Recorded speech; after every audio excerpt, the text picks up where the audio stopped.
The movie begins with Kimberly, a contestant, on her way to participate in a reality TV show. This show, titled Apocalypse, is based on the dense forests of Virginia and challenges contestants to survive in the wild with no communication or help from the outside world.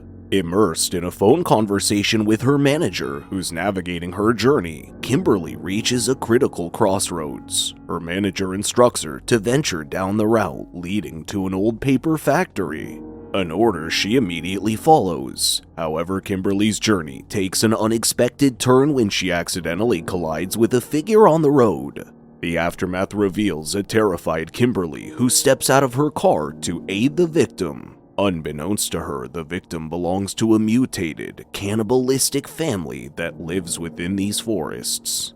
This frightening group of monster-looking creatures consists of three-finger, sister, brother, two toes, ma, and pa. In this instance, the figure known as brother, whom Kimberly had hit earlier, reacts aggressively. He brutally rips off her lips with a savage bite, while Three Fingers splits her body in two with an axe. Each cannibal then drags away their respective half of Kimberly's lifeless body. Following this horrifying incident, the narrative transitions to the remaining contestants of Apocalypse: Nina, Jake, Jonesy, Elena, and Amber. Kimberly was meant to be the sixth participant, but her tragic death has left a vacant spot. The Courageous show is hosted by Dale, a retired military personnel, and is directed by the decisive Michael. Upon realizing Kimberly's absence just before they are due to start shooting, Michael makes a crucial decision to continue the production without her. He persuasively convinces his girlfriend and the second producer, Mara, to step in as the sixth contestant, to which she reluctantly agrees. To ensure a comprehensive view of all the contestants during the show, the production team installs cameras throughout the forest on every participant. With these preparations in place, they commence the shooting of Apocalypse, unaware of the terrifying fate that awaits them in the wilderness. As the opening task of Apocalypse, Dale puts forth an unusual assignment for the contestants: a scavenger hunt for food within the forest. He then splits the six contestants into distinct teams, signaling the beginning of the competition. The adventure of the contestants is shown through a camera that's set up in a big van. This van is like a command center for the people making the show. In the midst of this, we find Neil, a member of the production team, attending to nature's call in the forest. His solitude is abruptly disturbed by the appearance of the three-finger mutant, who stealthily approaches him from behind and kills him by slashing his throat. Elsewhere, Dale is busy orchestrating the next phase of the game. Upon returning to the vehicle, he finds it sabotaged as his tire is punctured by an arrow. Soon after, arrows dart towards him and Dale quickly takes cover behind nearby trees. A thrown axe barely misses him, and in response, Dale throws a knife at the three-fingered mutant. The knife goes deep into the monster's chest, but if you thought that would finish him, you're mistaken. With no trouble at all, he pulls out the knife and casually licks the blood off of the blade. Suddenly, another mutant joins the party. He assaults Dale from behind, knocking him out and leaving him unconscious on the forest floor. In a different section of the forest, Elena and Mara are tasked with a specific mission: to retrieve a red object floating in the nearby river. They rush towards the water, and Mara bravely steps forward to complete the assignment, succeeding the daring mission. However, upon their return, Mara's victory turns bitter when she discovers her boyfriend Michael chilling with fellow contestant Elena. In another part of the woods, Amber and Jonesy come across a barbecue sizzling on a fire. Misinterpreting this as part of their assignment of scavenging food, they eagerly take up the cooked food and retreat, unknowing of the danger that lies ahead. Shattered by the revelation of her boyfriend's disloyalty, Mara decides to leave the competition and its daring setting. Accompanied by Nina for moral support, she embarks on a journey that leads them to the front of a mysterious house. Hoping to find a telephone within to seek help, the pair ventures inside. The creepy old house is like a scary trip back in time. It's decorated with pictures of the four monstrous residents: Pa, Ma, sister, and brother. As Mara and Nina investigate the unsettling images, a piercing scream echoes through the building. Terrified, they secretly peer to see a distressing scene unfold. Ma is immersed in the struggles of child labor. Sister promptly lays her on a table and assists in the delivery of a child. But this is no ordinary newborn. The monster-looking baby mutant presents a disturbing sight that further horrifies the women. Caught off guard in the middle of their observations, Sister suddenly notices the intruders. She immediately initiates a terrifying chase that sends Mara and Nina scrambling for safety. In their desperate bid to escape, they barricade the door with a bed, struggling to keep the relentless Sister at bay. In a daring act of desperation, they manage to flee through a makeshift escape route via the house's toilet hole.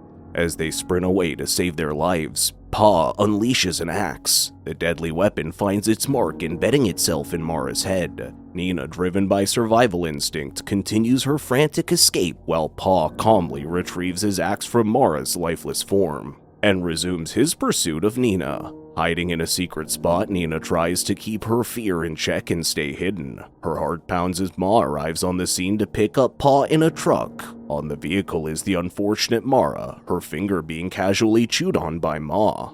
Discarding the bitten-off finger with a casual toss, it lands uncomfortably close to Nina's hiding place. Clamping a hand over her mouth to keep it shut, Nina waits in breathless silence until the cannibalistic family finally departs. As soon as the area is clear, she seizes her opportunity and makes her escape.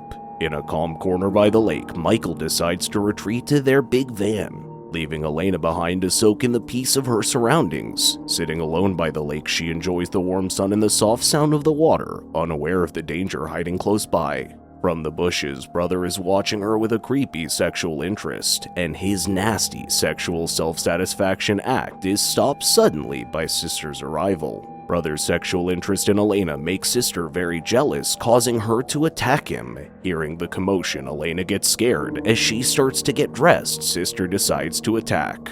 Running out from the bushes, Sister surprises Elena, who trips and falls into the lake. Sister violently attacks, cutting Elena's back over and over with a knife until she stops breathing. Sister only stops her attack when Brother comes out of the bushes and they share a creepy moment together amidst the horrifying scene. Meanwhile, Dale regains consciousness to find himself in a very dangerous situation, suspended upside down with the sinister figure of Three Finger looming before him. The arrival of Pa and Ma in their truck adds another layer of terror to the scene. They unload Mara's lifeless body and depart, leaving Dale at the mercy of Three Finger. Seeing danger coming his way, Dale gathers his bravery and plans a brave escape. He manages to snatch the gun from Three Finger and shoots at him. Simultaneously, in the isolation of the production team's van, Michael is immersed in monitoring the footage from various cameras. The vehicle starts moving unexpectedly, leading Michael to assume that his team has initiated the drive. However, the horrifying reality is that Pa and Ma are at the driver's seat.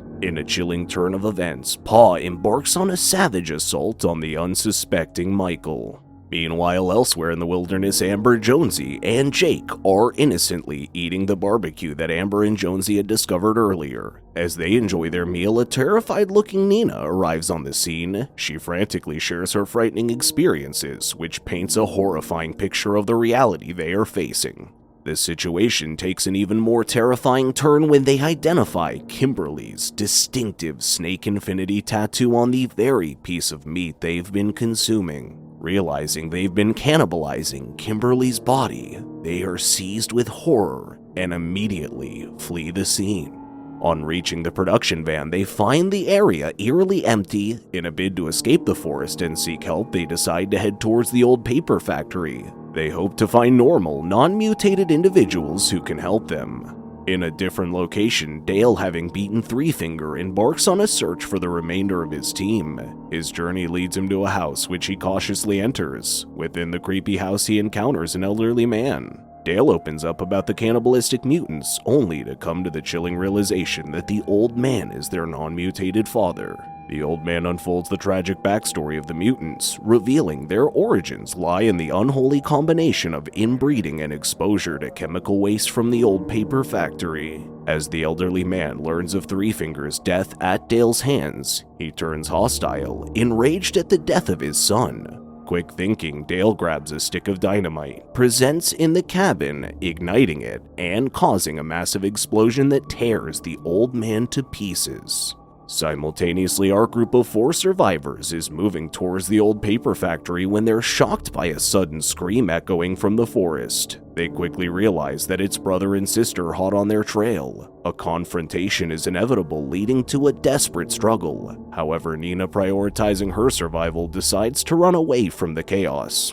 The remaining 3 manage to fight off the cannibalistic mutants momentarily, then continue their frantic escape through the dense woods. Nina, now alone and vulnerable, stumbles into a pit trap. Despite her previous decision to abandon her companions, Jake decides to go back to help her. He instructs Amber and Jonesy to keep heading towards the factory, promising to catch up later. Guided by Nina's terrified screams, Jake manages to locate her and pull her from the pit. However, their relief is short-lived as they hear the sound of approaching trucks. They run but end up at a cliff with a river below. Sister is getting closer, shooting lots of bullets at them. They have no other option but to jump into the river, hoping to get away.